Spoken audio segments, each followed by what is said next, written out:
I think you can start. Yep. We lost one participant. We were 9 in between. So, good afternoon, everyone. Thank you for joining this small skills session where we want to talk about fair data management for energy systems modeling. Um, the presenters will be me and Ludwig today. My name is Carsten Heuer-Klick. I work at the German Aerospace Center in the Institute of Network Energy Systems, the Department of Energy Systems Analysis. And I'm the coordinator of the LOGEOS project, where we're going to talk about here today, or where this comes from, the setup of the infrastructure.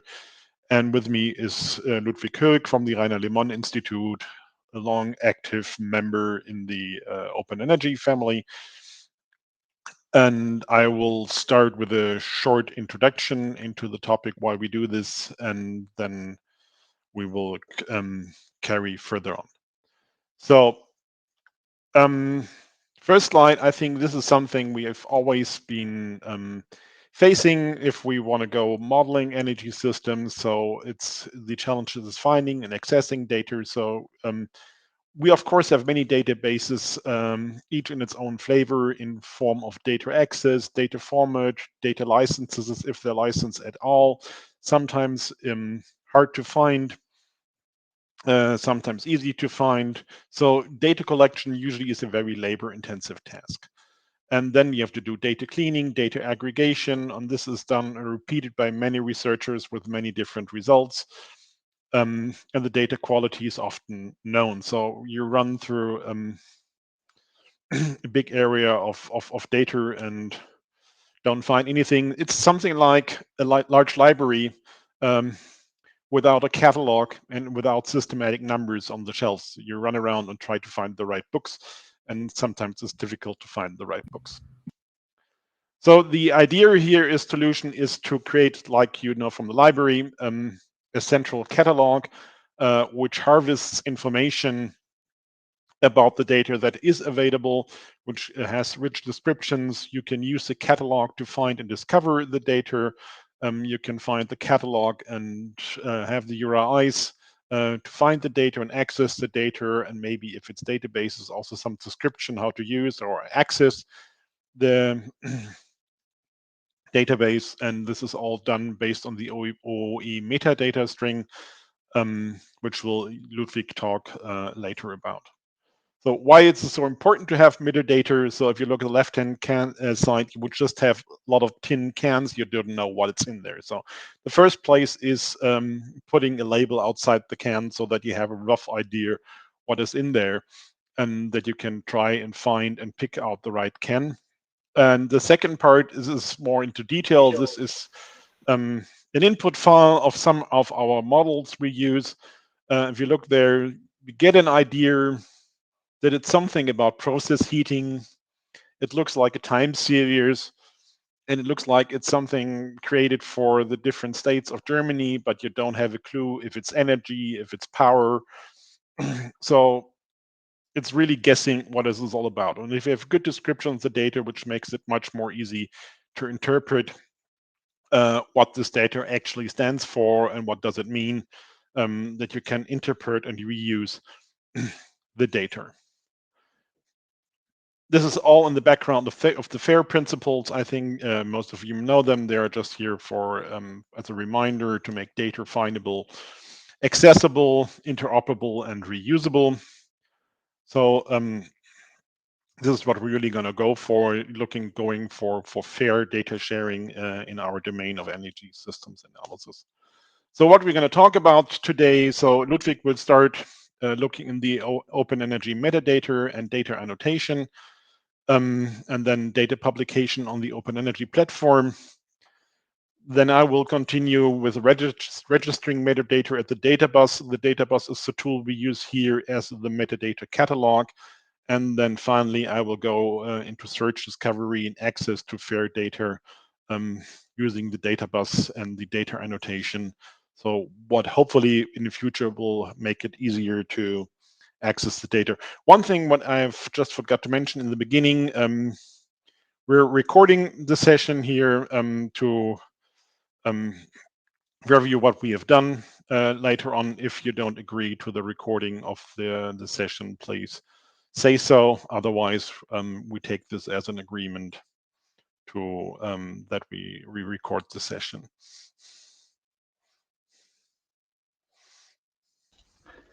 Thank you, Carsten. So I will take over.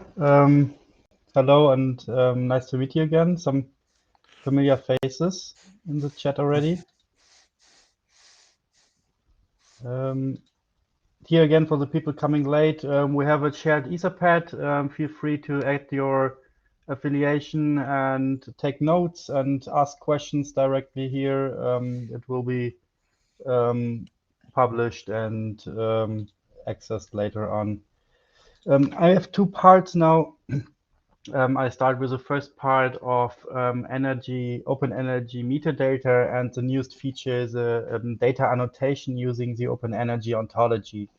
This is state-of-the-art metadata science implemented for the energy system analysis community. I'm really happy to present this work of a large team of people.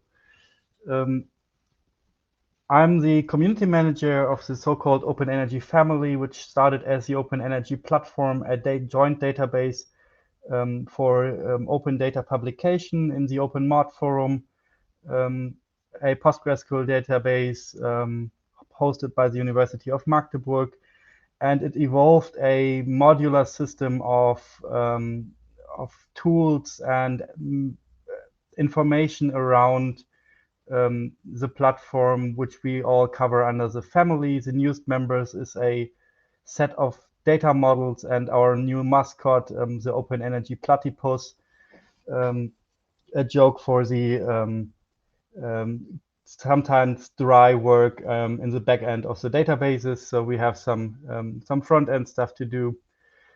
Today I will mainly talk about the metadata standard, which is now widely used by a large community of modelers in the energy system community, and of course the open energy ontology, across community and cross research project activity to create a general ontology of the energy system world.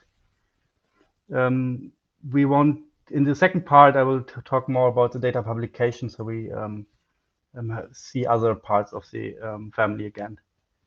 So what is the Open Energy Metadata Standard? It is a standard for energy-related data, and you can already ask, what is energy-related data? It's a quite heterogeneous world of data sets, from time series to technology parameters to geographical data. So it's compared to other research areas, it's quite large and heterogeneous. So we need a more functional metadata set that is suited for this kind of different data sets. It is based on a lot of existing technology, so I only named a few here in the bottom. It is based on the frictionless data set, the FAIR metadata principles, which is also the title of this session.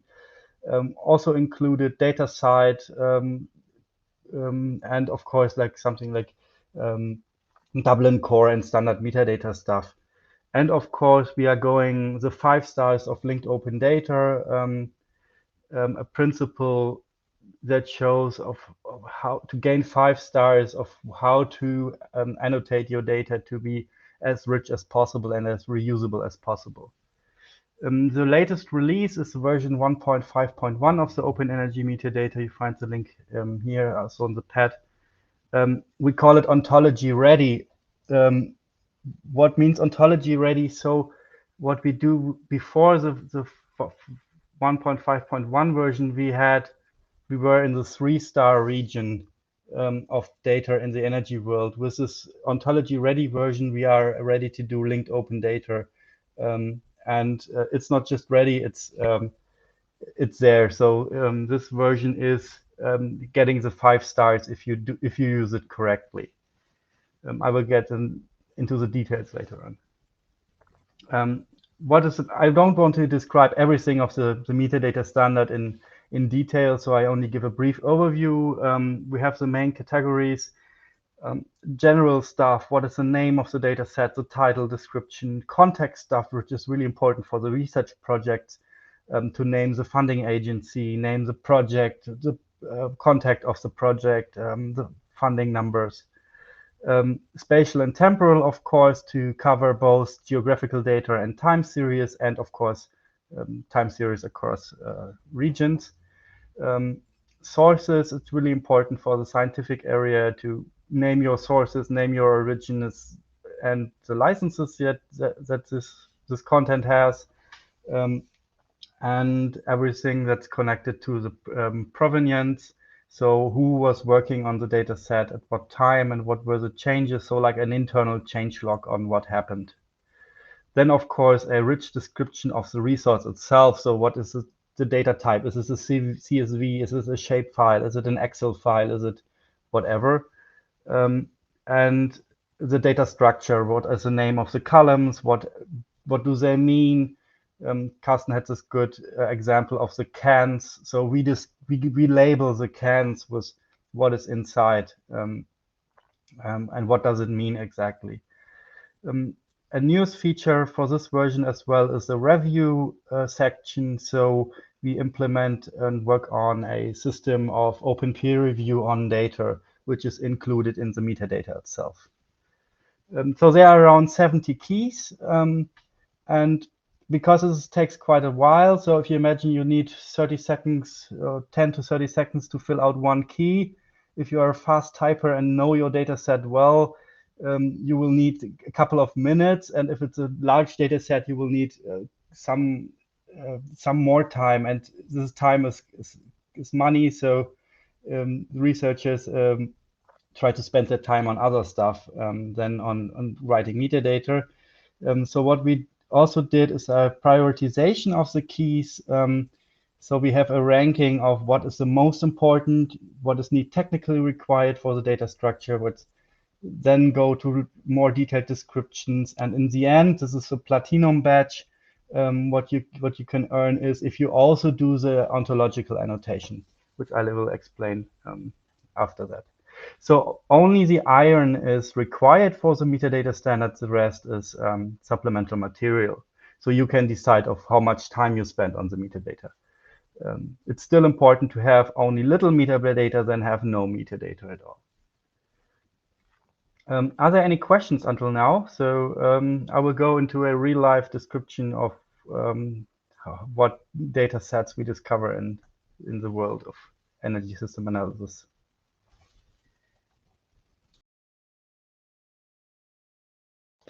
Okay.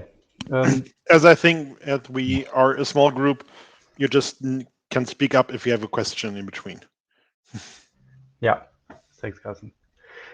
So this is one data set I quite often use in modeling, and I often see it in if I look at the sources of some studies. I also always see these data catalogs from the DER, Danish Energy Agency. They publish quite a lot of material for technical data and generation. So this is a series, I think, of 6 or 7 different topics around heating and stuff. This is a technology database. It comes on a website, it comes at a PDF, and also it comes, this here on the left side, this is a PDF, and it comes here as a Excel file. Oh, perhaps it's a little bit too short, but you get the idea of how energy system data looks like if you work with data and models. So in green, this is the data itself. Around here, these are the columns. This is the one that I'm interested in, some wind power technology, specific data availability, hub height, rotor diameter for different years. And here we already have the first problem. This is not structured data, so we have several headings. This is not database conform, and this cannot be fair by principle, because it's not structured data.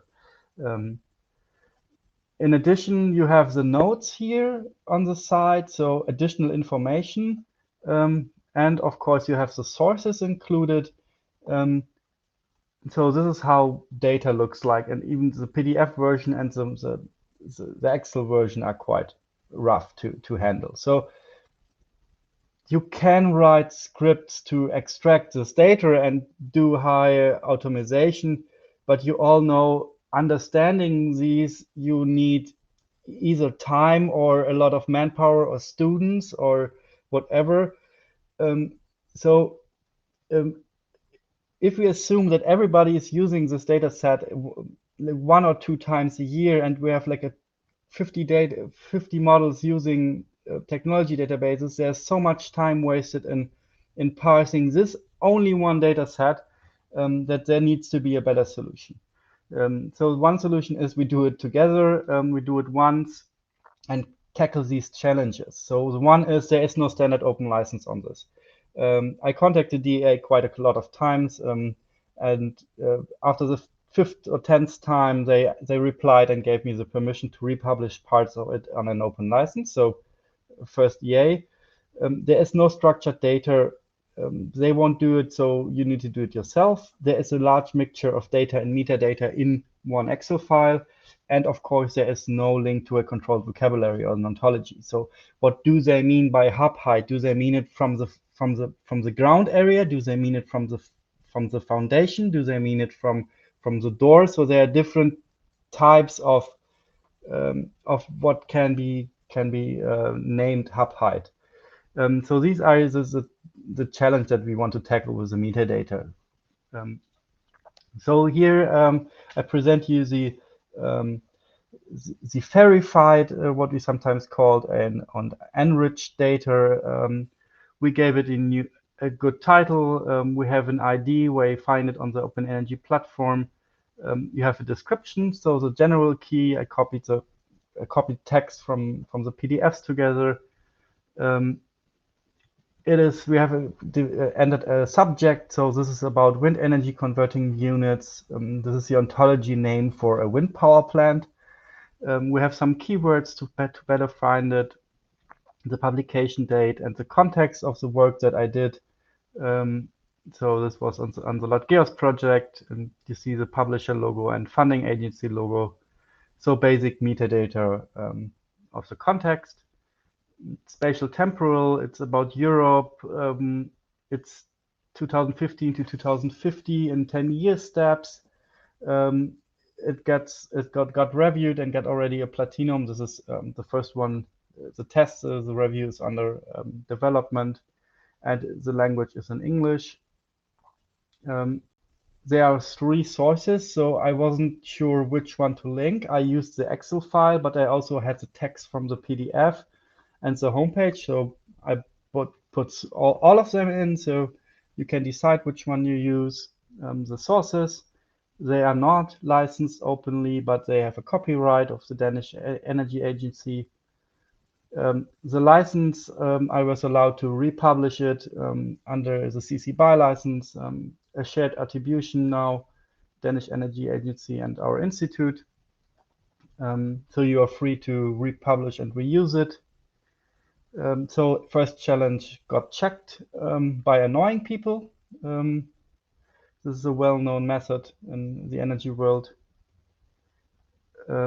Provenience, you see in 2021 we started with the metadata. Then there was a lot of time waiting for the right to republish, and then we did some more. And yesterday I added some annotations to the metadata, so you see the provenience, and you have a detailed description of the resources. It is a database file in UTF-8. Primary key is the ID. No foreign keys, and generating capacity. These are the real columns that we translated in rotor diameter, in meters, full load hours, in hours, and some basic descriptions. And there's the data. So you see the difference between having an unstructured Excel file from a primary source converted into a highly verified, so accessible, interoperable, reusable, database conform, structured data set with metadata as a data package. You can query it, directly use it in your model via the API, or download it and process it as you wish. So challenge 2, data has been structured, and the mixture of data and metadata has been resolved. So all the metadata went to the JSON file, to the metadata standard, the data went to the database and a structured CSV. Now comes the specialty of this metadata standard that we created, and this is the ability to also link to the ontology. To the ones that doesn't know the ontology yet, there's quite some information on the OpenNG platform itself about it. It's basically a controlled vocabulary of concepts. It's not a dictionary where we add all words, but we enter all concepts. So the year is a concept, and it has a label and it has some additional labels. So others call it an annual. Perhaps this is a bad example, but so you have two words for the same concept, and in the ontology we only have the concepts with different labels on it. So this column is about, it's a year, and now you see here there's a new URL. I cannot click it, but I copied the definition. The UO is the unit ontology. We don't invent everything ourselves. We use ontologies that already exist, like for units, for informational artifacts, and for all kinds of other things. We import existing ontologies. So here's a definition, a time unit which is equal to 12 months, and which is in science is taken to be equal to 356.25 days. Really good definition, and we know, okay, this is a really profane example. So generating capacity is a little bit more complicated, because you all know what does capacity mean. There is a brutto net capacity, the brutto capacity, there's a net capacity minus the own consumption. So the general concept of what is covered under it is not really clear. You have to really look into the details and see generation capacity. I mapped it with the declared net capacity in megawatt, and the definition is quite long, so you can read it for yourself. It's basically what it says, the sum of the rated powers of all plant generator minus the power used internally within the plant. So it's mapped now. This column is mapped to this ontology class. It has a clear definition, and now I can query only the database and say, give me every data set that has this kind of this class. So this is a possibility of saying this column where we have data in it is conforming to one single class. The other way is we have here, there is a column type, and there is onshore and offshore. So with the logic we had now, it would be only possible to say, okay, I have a type, but I want to map onshore and offshore, because some write it with minus, some write it onshore wind, offshore wind. So you have different writing styles in your data. You can do it manually by mapping. You can write large dictionaries, look up tables, or you can simply map it to the ontology, and the ontology does resolve everything. So in the second example, we have the type. Description is the type of wind turbine. Is it onshore or offshore? And we do the value reference. So we don't have, in the first set, we had the is about for columns, and the second one is value reference. And I say onshore wind farm, it's the OEO 311, and offshore is the 308. These are the identifiers, and the corresponding definitions is a wind farm that's built on land, a wind farm that's built in a body of water, usually the ocean. So general concepts with general descriptions, and you can directly say, by mapping this, if you have a data set with offshore wind and you write it offshore wind turbines, the computer won't understand that it is the same. If we both map it to this one class, the computer knows what we are talking about. So linked to an ontology, challenge number 4 has been done. It was quite a challenge to find a way of adding these both possibilities and being able to still be entered by hand and understand by humans, because you can create systems that can be understood by computers, but then you won't read anything anymore. So what we did is a compromise between functionality and usability. In a summary, we have an extensive metadata set, a standard that can still be managed, that can be done by humans and by machines. It is simple format and handling in JSON. And it has been used and improved for around 5 years now in a large modeler community in several research projects. So version 1.5.1, it's around the 20th version that we released, and we are now quite stable. The links to the ontology for columns and value are possible, and therefore we score, if you fill it out, the 5 stars of linked open data. And of course, it scores at the tests of fair and 5-star of linked open data. It has all high scores of the metadata standard. To be fair, there are no other energy metadata standards, so this is the only one that can be scored. What is up to in the future? There is an ontology annotation feature that helps finding these annotations, making it a lot easier. It is a direct lookup of the ontology classes in the metadata builder on the platform itself. Right now, you have to do 3 steps. You have to go to the ontology, you search for the classes, you find the ID, you have to copy the ID to the metadata. This is quite time consuming, so we are building some interfaces for helping and semi-automatic annotation of these classes. Of course, we need to improve the upload and data bus registration. This is something that I will present in the next stage. And what I just already mentioned is we are currently creating an open peer review process for the data sets. So a community-based publication and quality check that can be directly inputted into the metadata itself. So this was the first part, quite technical, and I hope you have some questions for me.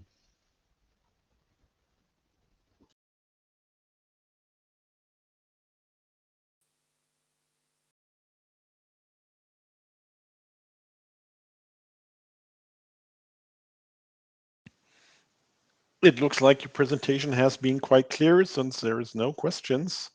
So don't hesitate to ask any questions. If you want to, we're a small group, just speak up and ask your questions. Microphone should be enabled for everyone.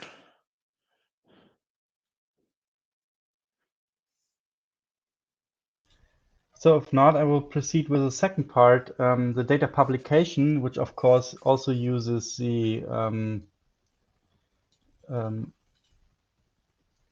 metadata itself. And this presentation is a little bit shorter, especially in detail, because I planned a live session afterwards, after we get all the input. We are going through the entire process of uploading, annotating with metadata, annotating with classes, publishing, and putting it on the data bus for finding and accessibility. I'm not 100% sure if everything works, but we will find out later. So again, we will take part of the platform itself, the metadata, and of course the database. So this part, there would also be the possibility to use more scripted versions like the OE dialect and the API. Everything that the platform can do with an interface, you can also do with Python and control via the API. So if you find something to click on, you can also make your models do the work itself. So here's the workflow that I want to present. You have to make your structured data first. This is something that the platform cannot do for yourself. You have to find something to publish.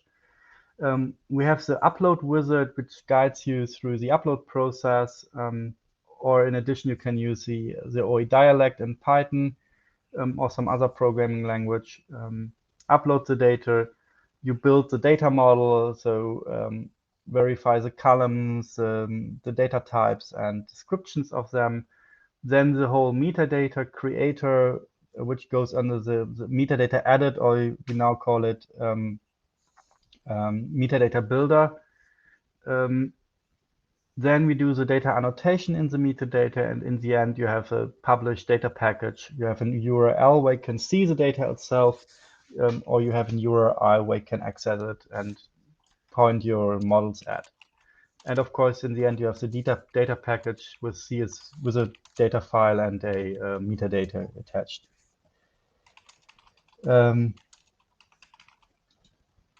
Okay, so first one, you parse and copy your data into CSV file, use existing data models, structure your data, rename database conform, so no uppercase, no lowercase, only lowercase, no minus, everything that's database conform. Naming conventions should be followed, can be followed, but that's not needed. So here in this point, you copy this something to database data conform. As you see, this data model is really close to the EMC data model. Carsten, can you please mute? You're quite loud typing.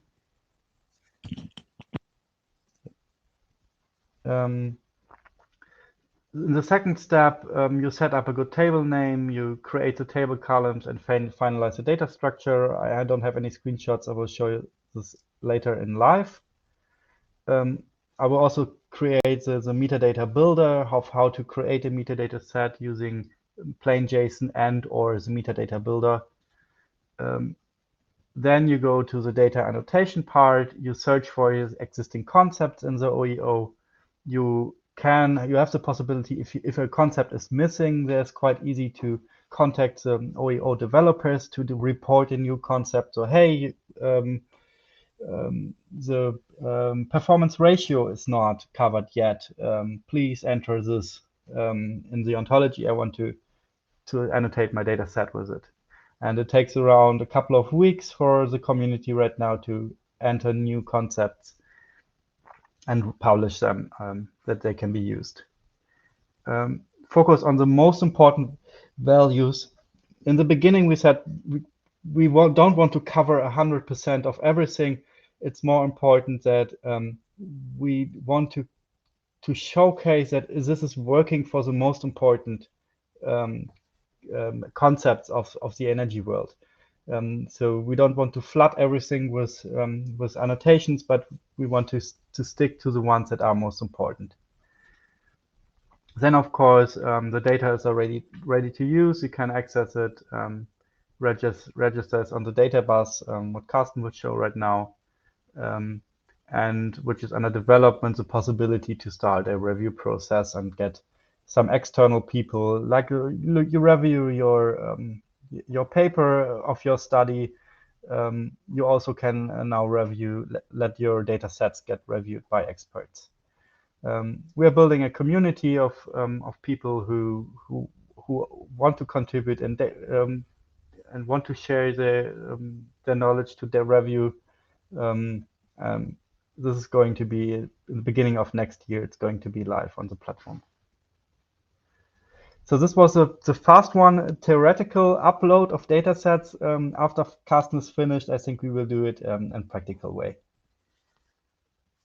And I saw some feed in the chat, but I couldn't follow.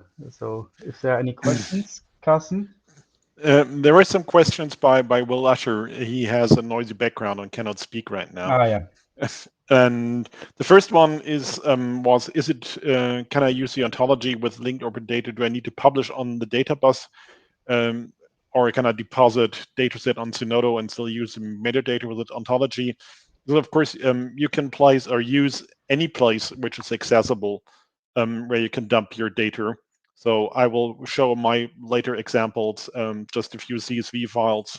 I just placed or dumped them on GitHub just to have an easy place to put them, but you can use Zenodo or whatever. So any place accessible is it can be used here to link the data. In the end, of course, you need the data bus to have a catalog, but the shelves in terms of library are you're free to use anything which you can use to publish data openly. You don't have to use the open data platform. Yeah. In addition, I really love Zenodo, and I don't see it as a as an alternative to the Open Energy platform. I see it more to an addition to the platform. The Open Energy platform is really made for energy system models. So using the API, you can directly download the data. You are able to update stuff. You're way faster of publishing and using. It's made for modelers. It's a modeler platform of for open science. Release early, release often. Zenodo. After the project, when we are done, and a data set often, especially result data sets, often get rewritten, and you work on your model, and you twist some input data sets and some assumptions, and you rewrite the different versions. You won't publish every version on Zenodo. We do this automatically on the platform. We can directly see them and share it in a community across different institutes and models. And in the end, if we agreed on a final data set, we put this as a long-term storage, as a whole package with corresponding fair metadata. We put it on Zenodo. And Zenodo is not ready for using linked open data. Zenodo is more like a repository. You throw your stuff in it as a CSV, as a zip file, and it doesn't care of how the structure is. You can even put your data as a picture in it, and you can say, I published it on Zenodo with an open license, but it is not not accessible and interoperable. So this is where the platform comes in. It forces you to create structured and well-described usable data, and in the end, we publish it on Zenodo. So they are both have their place, and as far as I know, they are not able to do linked open data. Dumping your CSV files at GitHub is the same. You can do it, but it doesn't force you to be fair. Carsten, I still have to open the door. Perhaps you can answer the second question.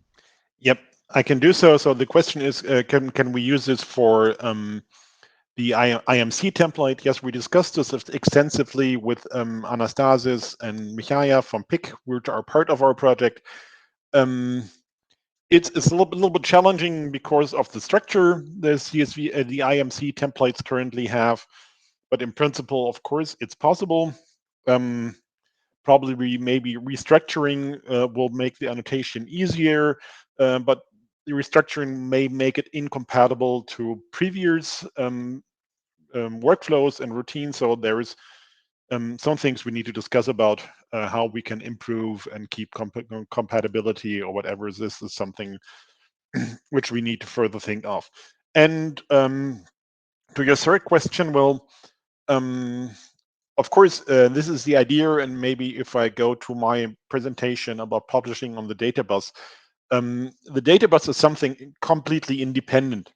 So this is an independent catalog you can use, and independent where you put it. And of course, you could just place your data in the metadata on a repository beside each other, but registering it on the data bus will help more people to find and discover the data bus. Yeah, let me have some additions to this because the questions are really good. As you see, EIMC template is really useful because it's widely used. It doesn't tackle some of the problems that I just described. So EIMC data has no metadata and thus has no ability to hold information about the copyright owner, about the data is in metadata and data is mixed. So challenge 2 is really hard to do. In addition, this is why we invented what we call sometimes EMC extended. This is a specialized. This is the one that I used for the data annotation. So it's based on the EMC structure, but has some additions to it to be able to be for linked open data.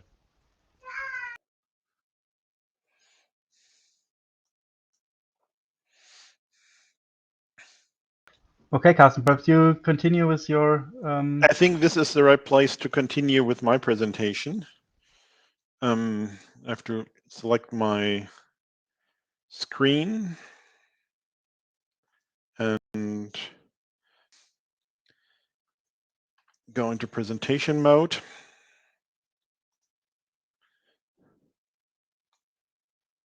So make the window smaller so that I can also still see the online tool. So we now go to the next step. So we assume we have some annotated data, which is well described. We want to publish it to the catalog. So just first glimpse on what really is the data bus. The data bus is the virtual bus which can address files on the web and coordinate data flows based on data ID metadata. The data bus itself does not publish the data, it just publishes the metadata. So this is important. This also it links to the questions we just had. It is independent where you publish the data or where you put or make the data available. So we have the data bus, and then you have decentralized repositories, data storage, where you have your actual data. What you do then in the first place is that you have your metadata either as JSON LD. This is what we do here with the open metadata. It could be also rich RDF metadata, and this you send to the data bus. And then you register only your metadata to the data bus. And this is where the user can go and query or search for the information contained in the metadata. And then you receive the download links to the actual data from the data bus. So really, it doesn't contain the actual data. It just only manages the whole metadata. So it's like if you go old school interlibrary, the catalog doesn't hold the books. It just holds small cards, which describes what books are there available. So this really is a kind of thing useful comparison and metaphor how to think about the data bus. There's additionally the option that you can create data bus collections. So if you have maybe a set of data which belong together, that you can say these data sets belong together, they form a scenario or they form a certain set of input data. So you don't have to link all the single pieces of data itself, but it also can say here these 10 or 15 or 20 data sets belong to a data set collection. And then you go download your data and you start working with the data. What does it additionally provide, and what's also very important in terms of FAIR, by publishing data on the data bus, you create a unique and persistent identifier for the data, which you can then later use for referencing data. What you also can use the data bus, link the data to their source, so you can reference the PIDs of the source data and link them. And also what's also where these originally came from is also if you maybe do incremental modifications to data so that people can reuse cleanings or aggregations somebody has done before, or somebody's merged two data sets. You can use the effort of merging or enhancing a data set by somebody else. This is kind of, then we go at the workflow, which is kind of in mind in the background. If you go from left to right, you have maybe some data. You have, in the ideal case, it's already annotated and description described in the data bus, the metadata and the data. Maybe you have a data cleaning service, and then you can republish your data and announce it to the data bus that you have a cleaned set, a clean data set, and it's linked to the source data set so that people know that here's a cleaned version of the data set You can search forward and backward on the data bus so that you maybe can see, okay, there's an interesting data set. Has somebody already worked with it? Oh, there is somebody who already cleaned this data set. I don't have to do this again. I can download the clean data set. You can also put in additional provenance information. We skipped this part here about the prof standard on the W3C for timing reasons on this workshop here. But then maybe, so you have the clean data set, you have some model or some service which does something to the data. So it downloads the metadata information, downloads the data, does some modeling, and then you can republish the results.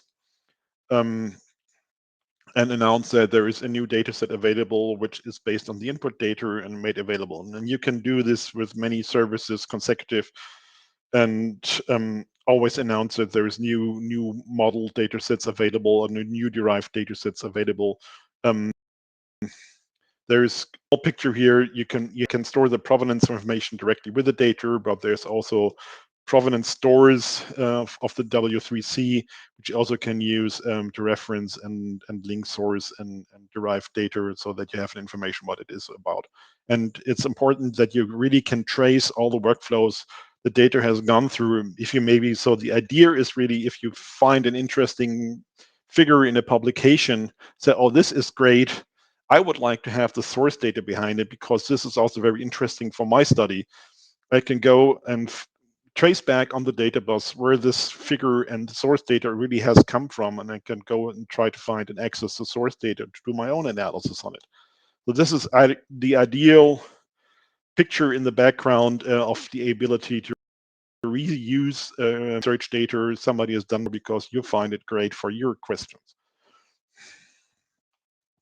So, and the PID is also very important because this is something what we also can call a fair digital object.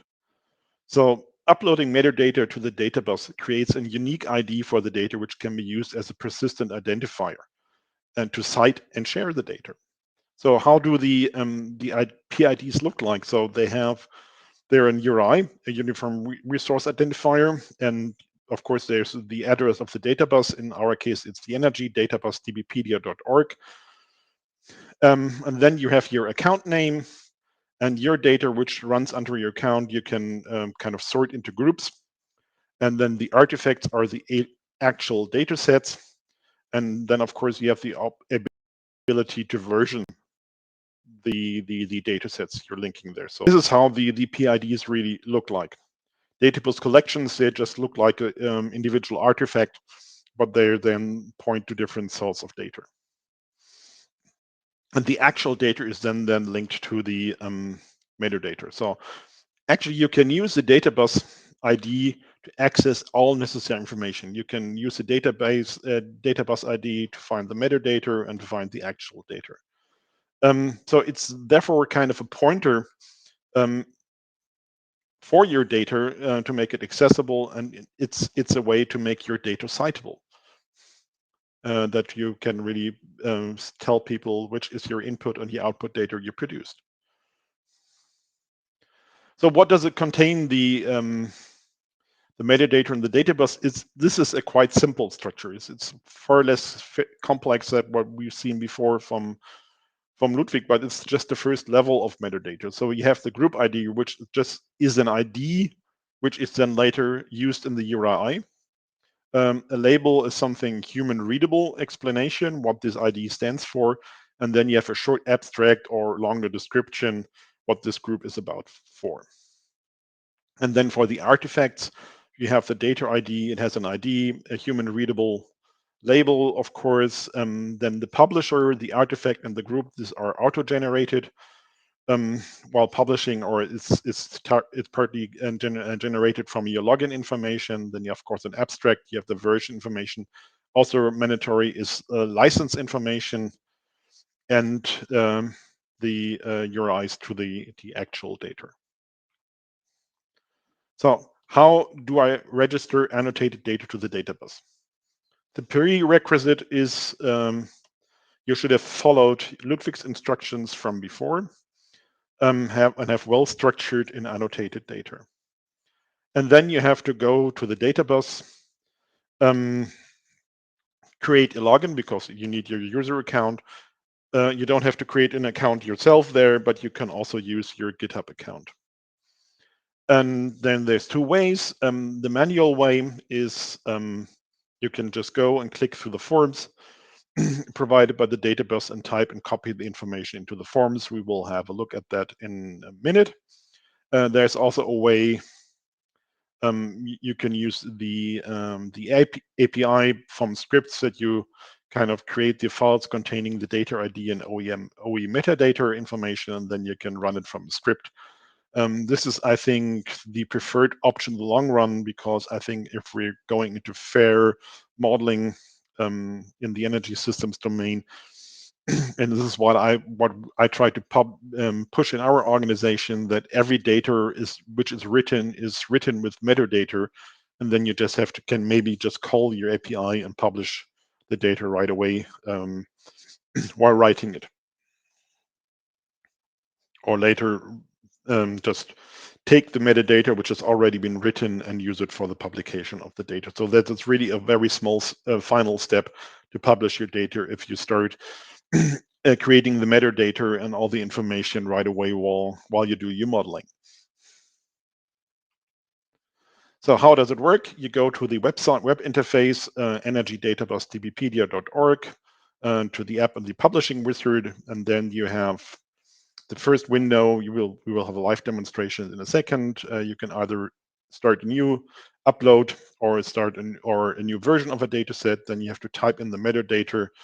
The data needs to have a URL to be Excel. Then it creates a checksum, and then the RDF total data is created in the background, and the data is registered to the database.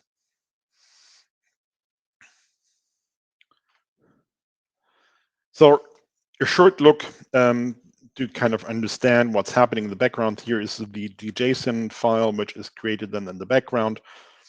It has some context information. Then it creates a small graph here with just the information, the ID, the type, the title, the abstract, and the description for the group ID, and similar for the data ID. It is really a simple text file which is created, which just contains the information in clear text, and then you can you can. So if you're doing scripts, this I think is something very easy to create and to make it available for registering data to the database. So this is the point where we will switch to the web browser.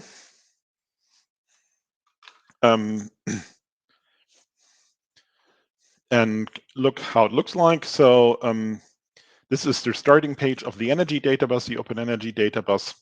Here on the top page, we have here my user information. So I'm already logged in here, and can I go there and say, here, I want to publish data.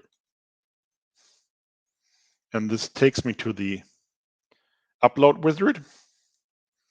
And then I directly can go start creating the data set. So I will create a new group here in this case. I can also say here, I don't want to create a new group and reuse an existing group. So I will call this group ECEMP. So for the data we did here, so I give it a short title or label, demo data from the ECEMP skills workshop. So that I can show abstract to make it a little bit quicker. I have a text editor where I can just copy the data here. So this is just the group created here. And then I make the artifact. I created, I name it wind offshore. This is kind of the subtable of what we've seen from Ludwig before. It is about the offshore wind energy. So I can create it here, name it technology data for offshore wind turbines. We have a short abstract here again, and I created a little bit longer. Oh, description there, so there's no description, so I can directly use the longer description here. So, and then version information. So the preset is usually you just use the date, and I can select a license here.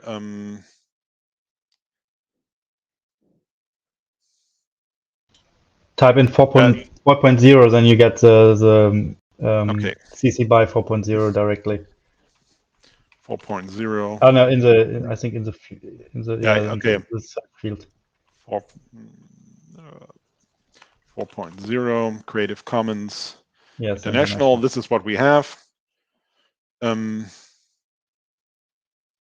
I need a documentation for the license, so I don't have this right now. No, this is documentation for the version. This is a little bit confused from my perspective. The matching between these two data sets has not been finished correctly. So I type in some text in there. So, and then you need to add the data. And as I said before, I just dumped the data here to the GitHub. So we have just a folder which is called data. I have a few CSV files in here. And just a question, how do I best? I go there and then go into the raw here. This gives me the right address in the browser. I can put in the URL here and add URL. I think this was it. No, I have to type it in here.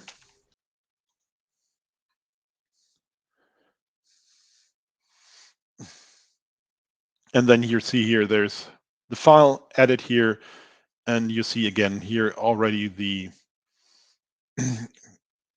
JSON information I've shown you in the slides before. And then you print on publish. And you're done. This is how easy to publish a dataset on the databus. I will go back to my presentation.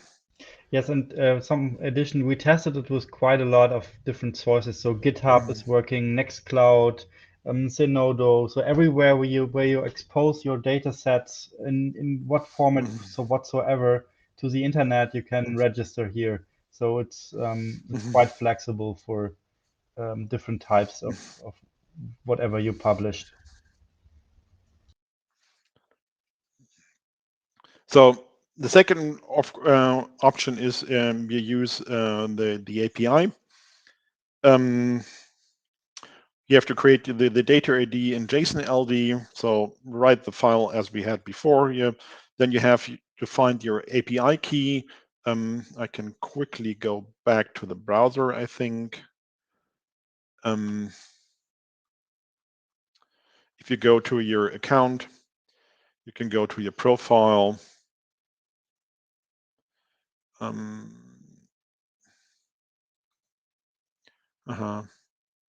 No.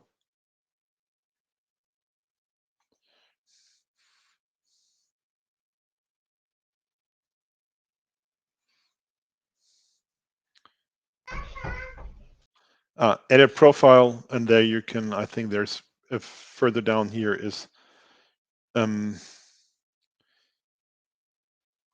so you have to enter a name,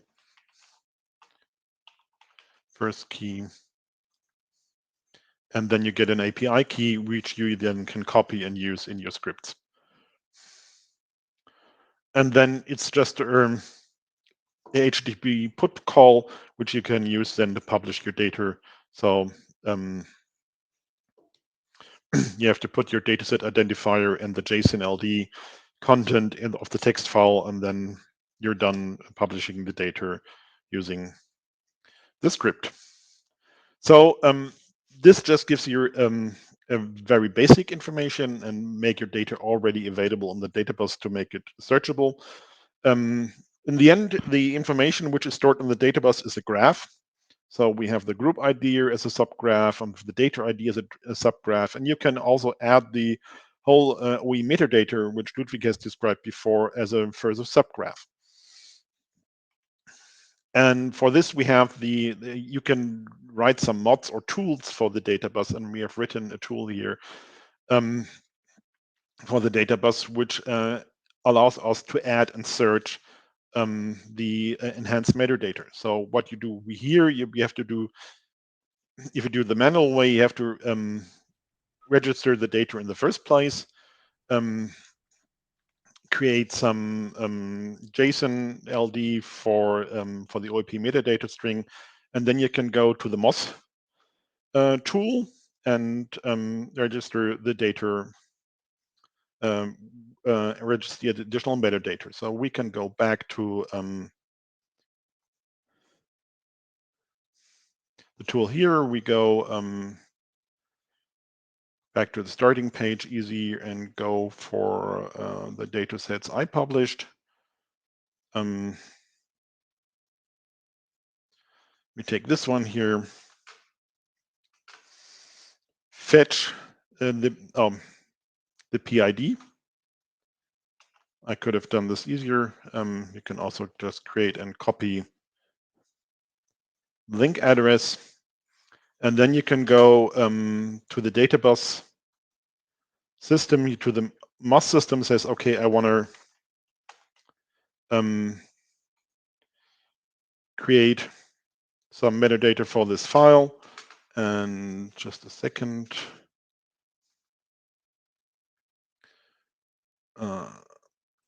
I forgot to open it before.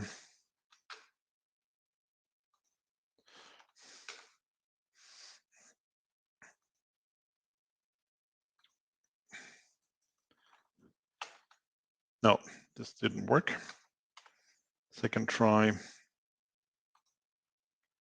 Forgot to press the copy key.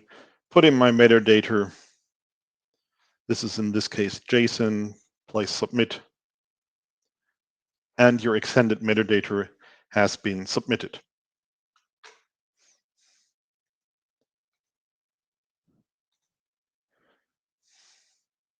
So unfortunately, I killed my presentation in between.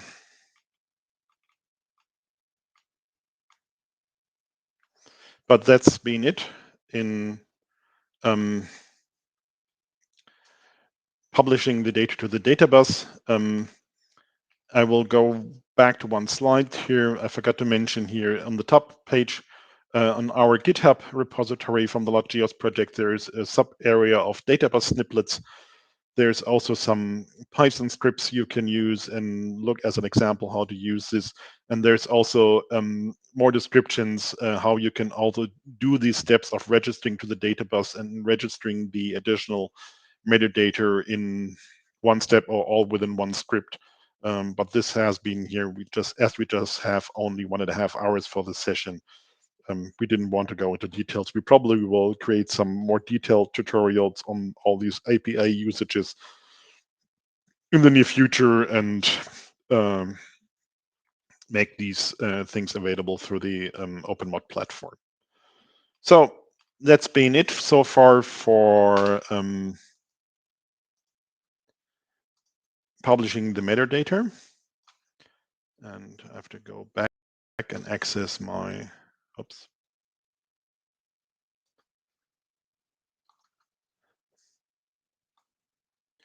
My window from today here. Are there any questions on publishing data to the data bus?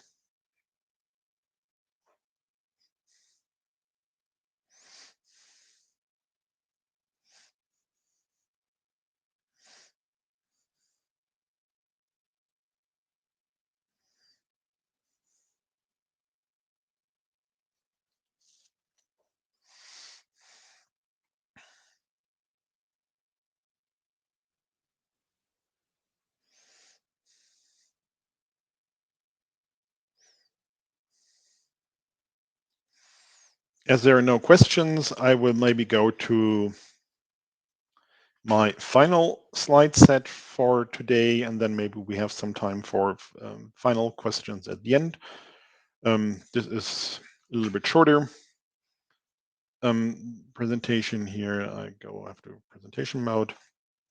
Then the other way around, once we have registered the data, is you can use for finding and using and finding data. And there's kind of an example we cater to describe what really is the goal for it. So we have some scientists, he or she wants to know something about CO2 emissions of the cement production in Germany from 2020 to 2050 in an 80% greenhouse gas reduction scenario. And we have some other scientist who published the Klimaschutz scenario from the Öko-Institute, which is an 80% greenhouse gas reduction scenario, also containing the industrial sector. So there's the data set published on the Open Energy platform, and then you start writing your metadata in JSON to describe the data, and then you can publish it to the data bus. The link to the actual data to the Open Energy platform, and of course you publish your metadata also to the data bus. And of course, then you do some mapping of the Open Energy ontology to all the data which is contained in the data bus.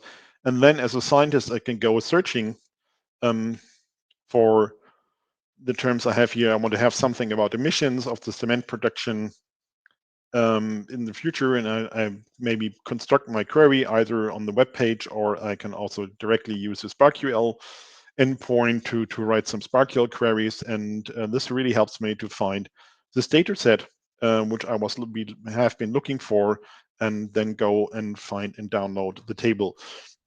Unfortunately, this is kind of the ideal case, and as we're still work in progress, this does not work yet in all details yet. So the next things I want to show you are a little bit more easy and more simple than this more complex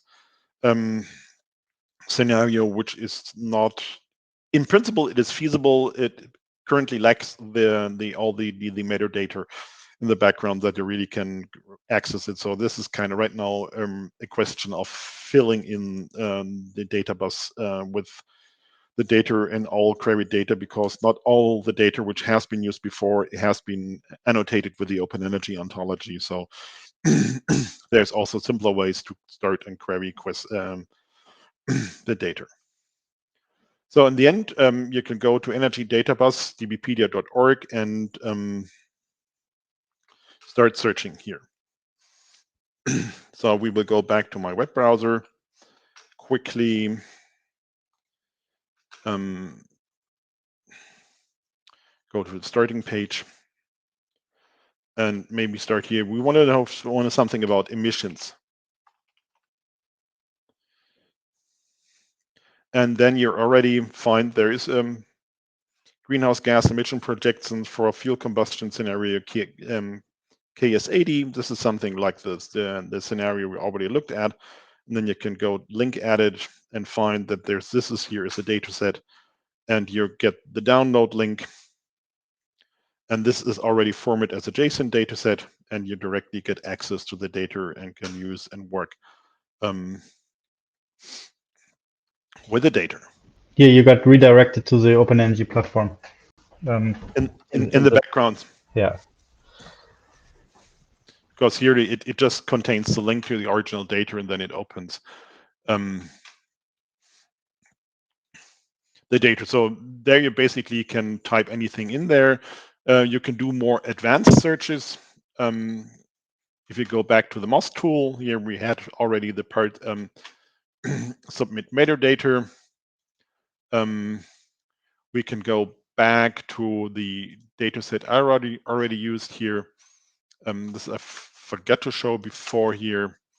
You have also the part here for annotation. I just type it in here, press reload, and we see here, so this is a wind turbine data set, and I can also start annotating it with keywords. So I just type in here wind, and it gives me some suggestions from terms from different ontologies which are in the background, and I can just say here there's a wrong icon in here in between. I say, so this is something about wind, this is something about wind energy converting units. Wind rotor also is here, maybe about wind energy. So I can add these keywords to this data set, and then I press submit, and then I have these keywords linked to the data set. If I then go to then I have the search system. I can again start here with typing in some search terms. So I say again, type in winds. It gives me the suggestions. So these are ontology terms available, contained here. I can say, okay, I want to find something about wind energy converting units. Use this as a search term. Search in the annotations. Press on search. And this directly lists me a number of data sets which are available, which are about wind energy converting units, and I directly again get the data sets here. For example, this one has I used as a test case for preparing the presentation about domestic wind turbines. So there you get directly the links to the data sets. And of course, you can start then doing more complex queries here with different terms here. I can just use ands and ors. And of course, there's also a SparkQL endpoint where you can also start doing more complex search functions when you want to tackle down more search terms which you really are looking for. So in the end, unfortunately,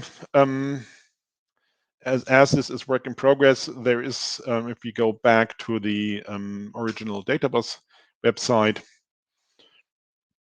search site, you see here,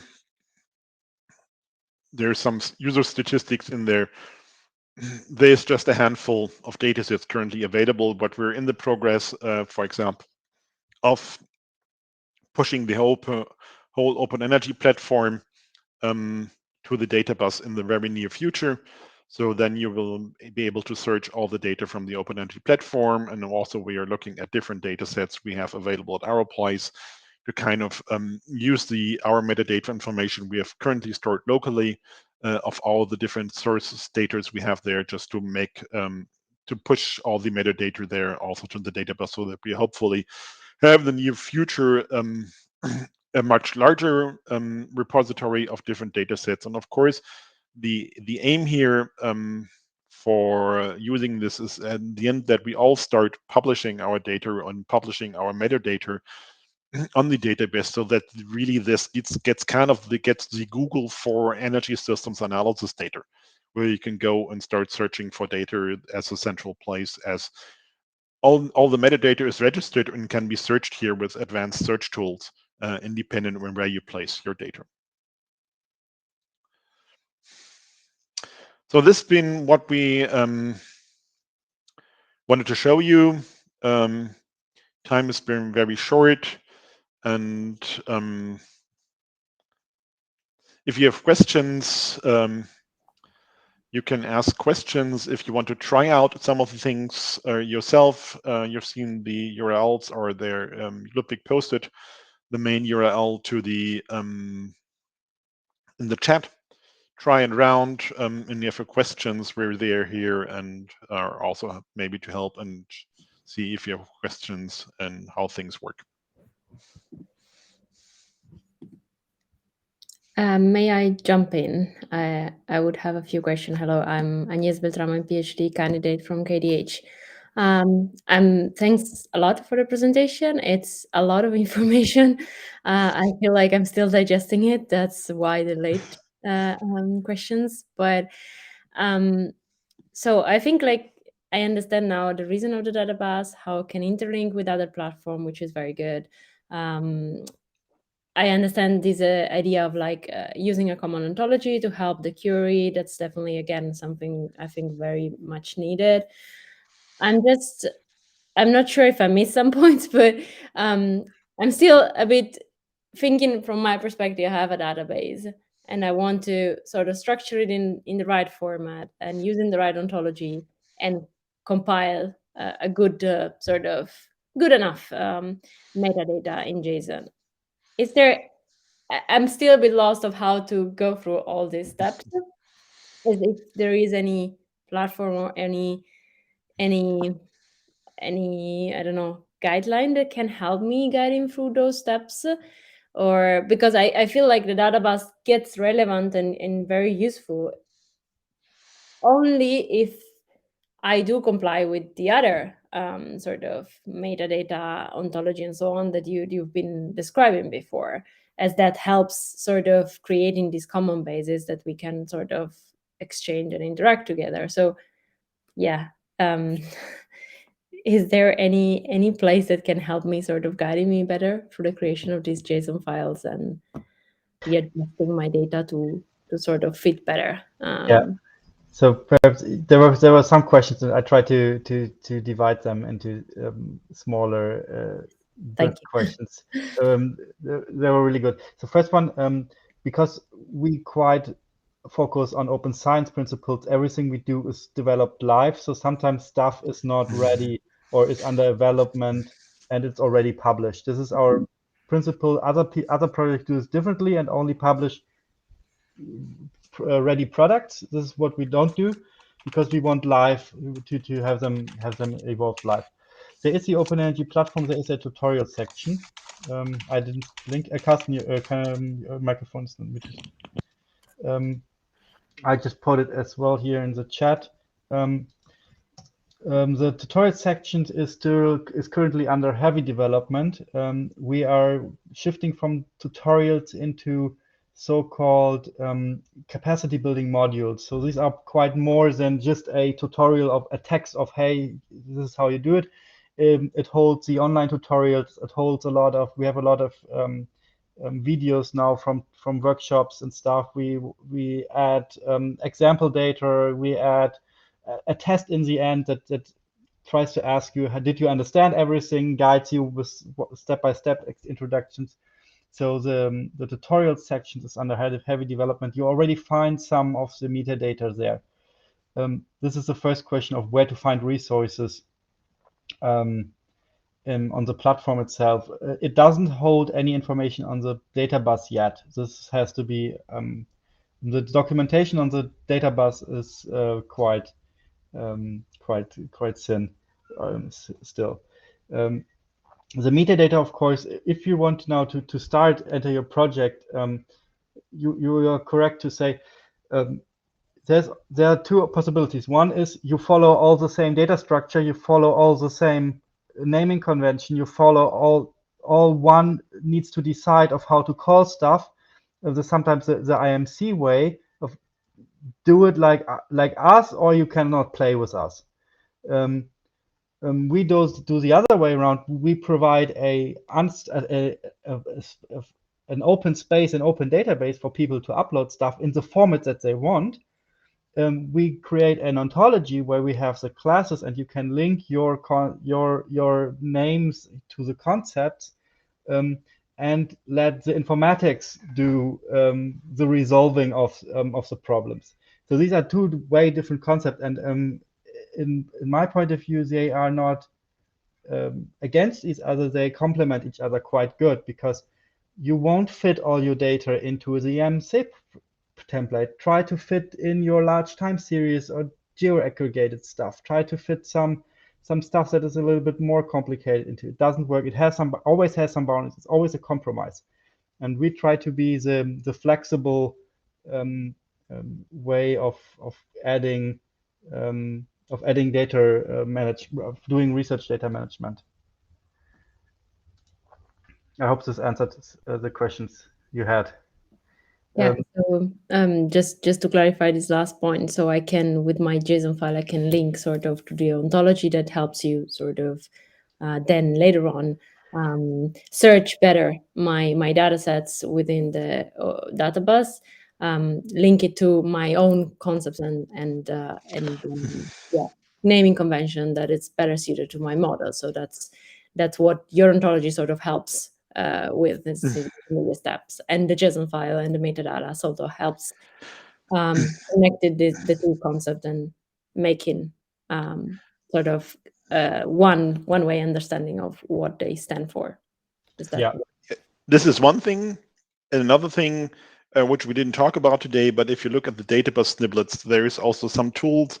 You can use these detailed metadata to read in the metadata and the actual data to directly kind of load it into a pandas data frame. So this really, you can use the schema information in the metadata to directly interpret your data while reading the data. So this makes also data much more interoperable so that other models can more easy go and load the data and interpret the data without having, in the long place, have less hassle of transporting and linking models from one model to the other.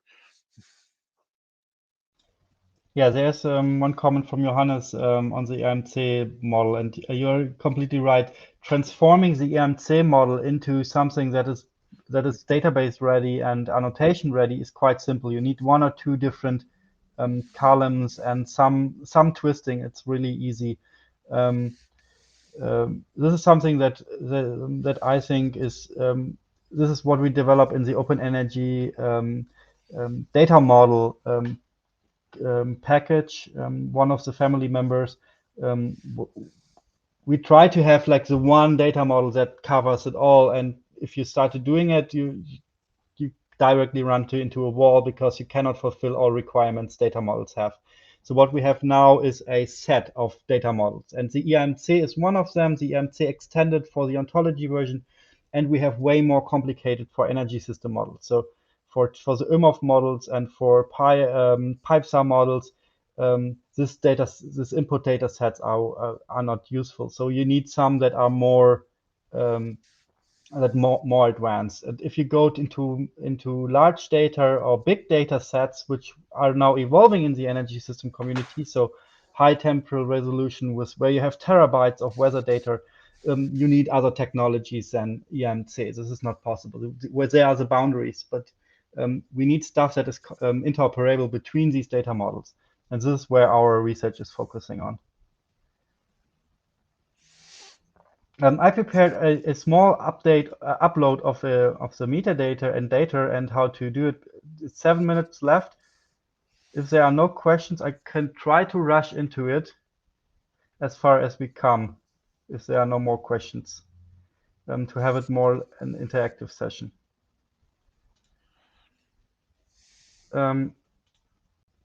It's a challenge. 6 minutes. What I created is. I'm not sure if we get kicked out of here at 6 o'clock sharp. I'm not sure. So here I got the new one. I need the rooftop PV stuff, and I want to publish it on the Open Energy platform. What I already did is I created here some CSV files with structured data. I did this morning, and I want to publish it under a new data set. So I go to the Open Energy platform, click on database, click on schema, and say, oh, well, no database? I tried to do it again. Create new, metadata was wrong. I want to create a new table. I insert a table name, and I'm sheeting.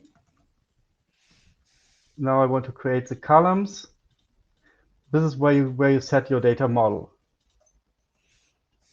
And I'm going to copy it as well.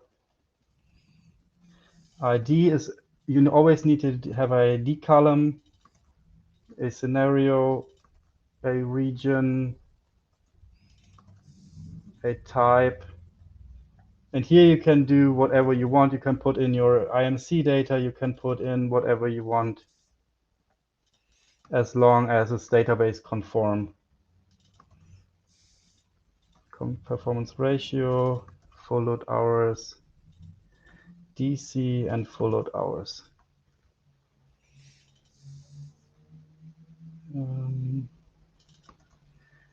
This all needs to be reals. This is an integer. And here we have text. No, text. They cannot be nullable. They can be nullable. This is a really important. This is what is mandatory for a data set.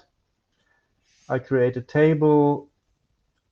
Now I upload my CSV file. Hope I'm in the right ordner. No.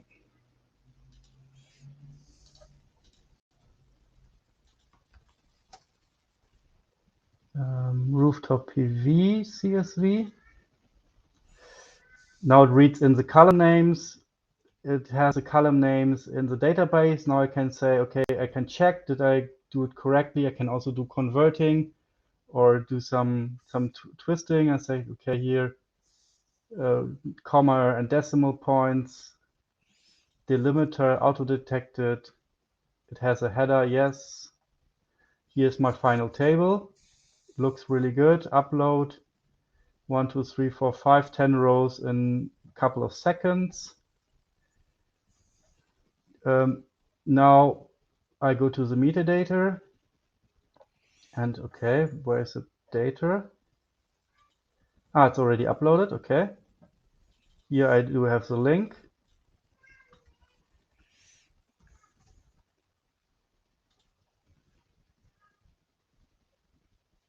So it was I needed 3 minutes for a data publication of a CSV file on the platform. This is not possible on any other platform yet. So the metadata is empty.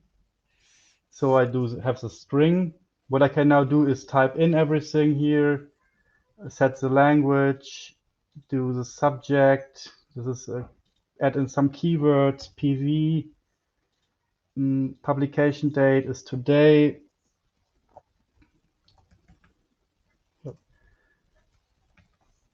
Has built in some basic checks. This was Europe.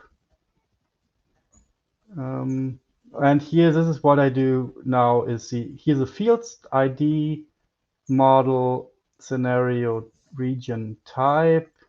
And now we want to do the generating capacity. So I go to the ontology. Do I have it open? No. I go to the ontology viewer. This is now, in the end, this is going to be integrated in the viewer. Generating capacity is not there, but capacity is here. So declared net capacity. I see the definition. I have the URI here.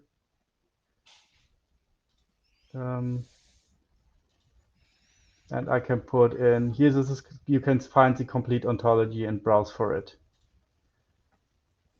Of generated capacity is about. This was here declared net capacity. This is until now the manual step, but this is already the matching, only putting the name and the class. I do submit, and the annotation is ready. Need to refresh. And here is my link to the ontology. Okay, I had to put in the entire link, but you get the point.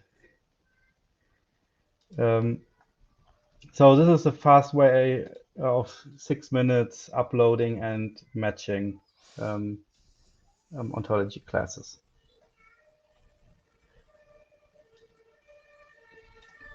Any questions on that, or was it way too fast?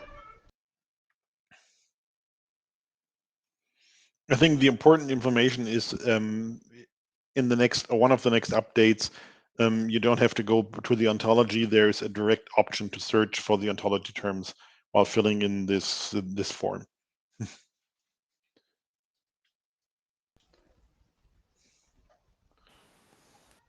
Okay, we're on time. Thanks for participation. Can I have a short question? Yes, Sorry. of course. No, I mean that was quite fast to redo, but that can be done, and on the PC that's fine. I have one question. I think it's really promising, and happy to try it out. I mean I think it would be really super useful for some of the data that is already available. Maybe not always under all the FAIR let's say criteria. For instance, let's say some renewable capacity data like the one you showed, for instance, from IRENA.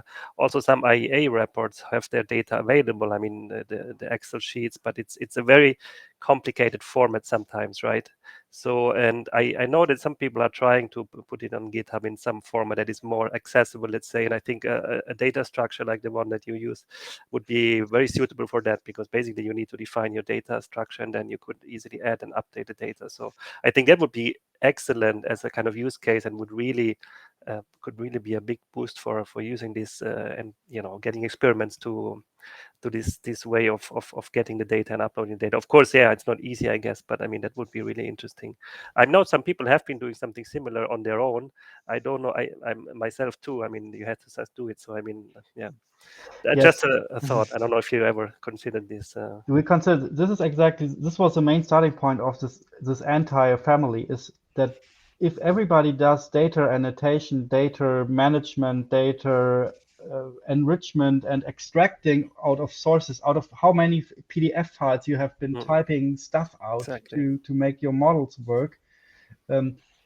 If we waste our time for that, we don't have time for solving the climate crisis. We need to join forces on this data, on this boring data stuff, so that we can focus. Some of the models spend 80% of their time on only data stuff, data related, and they always repeat the same stuff. So the Open Energy family is a cross community project.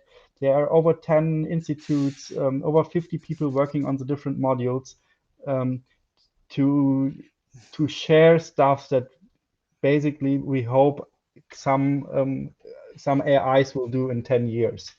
And of course, this is one of our the longer outlook is the ontology is one of the main sources for AI computational stuff. So our partners from Magdeburg, they are the AI people, and they said, okay, if your data sets and everything is under a controlled vocabulary, the ontology, the algorithms are going to be way better in the future than you can imagine. That you're creating the best training sets for whatever purpose you want to solve in the future.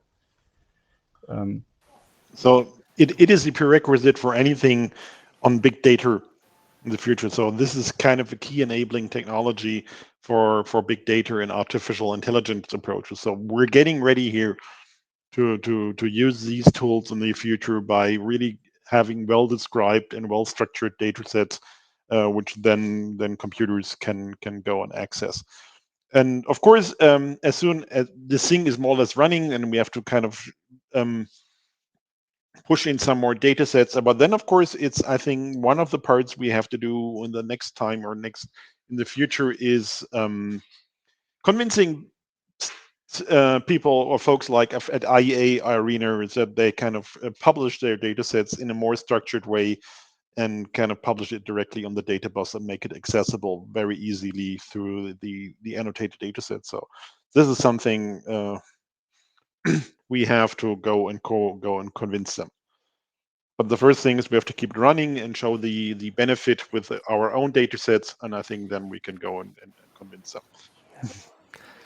Yeah, great. And I think this lecture was really can be helpful also to be accessed by people to use it hands-on. So thanks a lot. Yeah, great. I mean,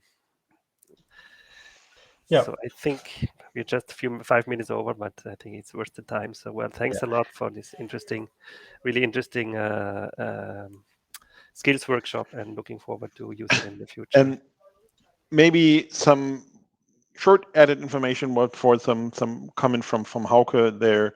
There is more tools coming up. So like my colleagues wrote some Python modules where you can just fill in a variable and write the JSON string. And so there's a few tools coming up in the next couple of weeks, which will greatly ease also the handling. Yeah, of course. The final goal is to implement all the stuff around the energy system model, so all of this gets done more automatically. So some of our models already write directly to the database. They have in the SnakeMake pipelines, they gather the metadata, publish it right away. So everything that we do by hand right now is going to be way more automated. And the last years showed that the progress is, the learning curve is quite high. Steep, yeah. Okay, and have a nice evening, and see you tomorrow in the other sessions. Thanks. Have a nice evening, everyone. Thank you. Yep. Thank you for listening, and see you around. Bye.